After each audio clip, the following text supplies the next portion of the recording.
let's reflect on what this man has done and what has been talking about right from the time that he had the opportunity to serve in government up to the time that he resigned honorably. What has he been talking about? One thing.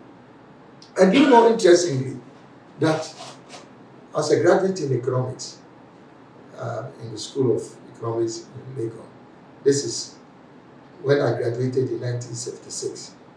My thesis was on the structure of the Ghanaian economy, transformation. So this has been part of my DNA. It's not just a recent thing.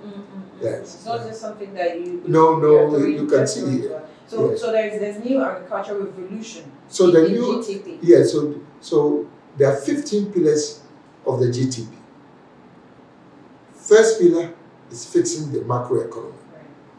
Making sure that we have stable currency, making sure we have low inflation, making sure that we have sustainable debt levels, making sure that we have a strong international reserve position with our central bank. So all the elements that are desirable in the macroeconomy are provided specific policy prescriptions in the GTP. How to bring inflation down to single digits in a sustainable way, how to reduce interest rates, how to ensure that we have sustainable debt levels. There are specific prescriptions in the GTP. So if I become president, it is not now that I am thinking about what to do.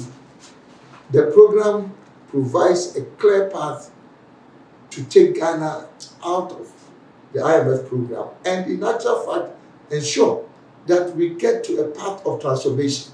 You see, what we've been doing since independence is change, not transformation. The difference between change and transformation is that transformation is a quantum leap. It's a significant change that occurs in, let's say, in any field of endeavor.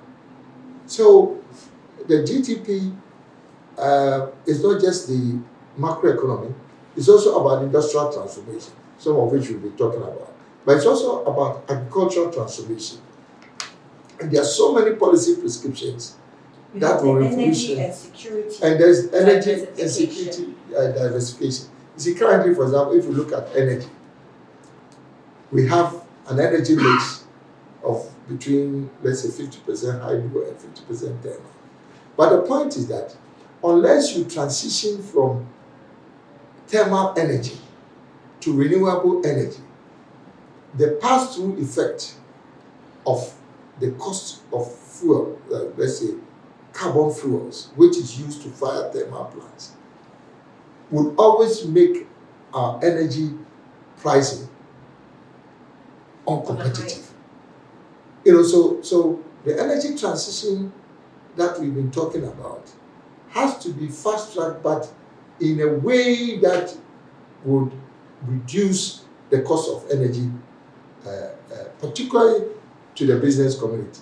And that is why we've been talking about nuclear energy, hydro energy, and other forms of energy.